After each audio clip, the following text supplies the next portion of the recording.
Good morning. Thank you again. The risks associated with the PRC's entanglement with U.S. capital markets aren't just a concern for Washington or Wall Street. It turns out it's something that should matter to ordinary Americans investing in the market. For example, here's a graphic that shows Alibaba isn't just the PRC's most famous tech company. It was the largest IPO in America.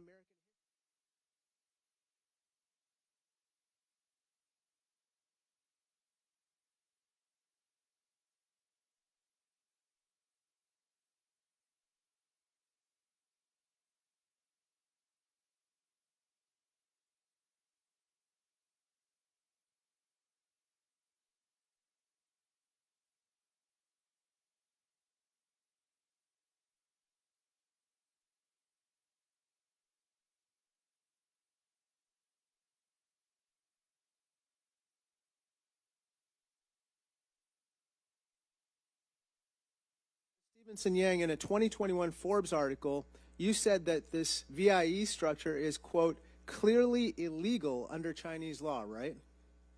Yeah, that's correct. And you also mentioned, quote, Beijing has made threats against the VIE structure. And in this statement that you submitted to us, you said, quote, would likely ban, close quote, these VIE listings. Doing so would tremendously impair the value of all these investors' assets, right? It would, but I think that one thing that we've learned about the Communist Party in China is that they will be willing to sacrifice economic growth for their own strength and dominance. Sure, but it would hurt our investors. And it would hurt our investors for sure, but I think that that in the end, that's probably inevitability. They have done it before, and I think they'll do it again. Ms. Stevenson Yang, one of the VC firms in our investigation also invested in MEGV, and I want to throw up a graphic of a chilling picture of a Uyghur concentration camp. MEGV is now sanctioned for, quote, actively supporting the biometric surveillance of Uyghurs. Americans shouldn't be able to invest in companies that support this, right? That's right. It's not a happy tool to use, investment, but it's the only one that we have. Some of the companies we're investigating also help direct capital to ZTE, which is banned from U.S. networks due to espionage concerns. Ms. Stevenson Yang, if a router is too risky to use in America, we shouldn't be routing money to its manufacturer, right? That's right. ZTE is directly under the Ministry of Aeronautics, and it's clearly part of the Chinese military system. Let me turn to another issue we're very familiar with, and that is the Federal Thrift Savings Plan, also known as TSP. 6.8 million federal employees are invested in the TSP, including many active duty military members, including many members of Congress, including me. And what I learned talking to my staff and researching this issue is very unsettling. TSP funds companies involved in building this graphic. The PLA's fifth generation fighter jet, also known as the J-20, which would be critical for China possibly invading Taiwan.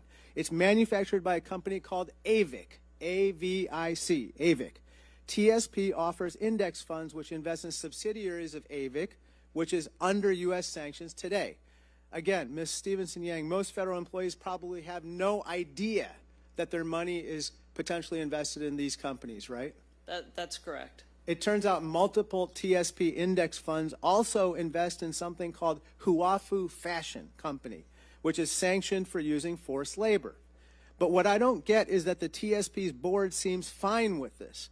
In 2019, its chair said, quote, the TSP board doesn't believe it's appropriate to prohibit TSP participants from making a choice that could be, quote, in their best interest. Now, Ms. Stevenson Yang, you don't think it's in the best interest of federal employees to be invested in stuff like this, right? I do not. I find it unacceptable that we maintain lists of sanctioned Chinese companies but allow investment in them. I think it's wrong.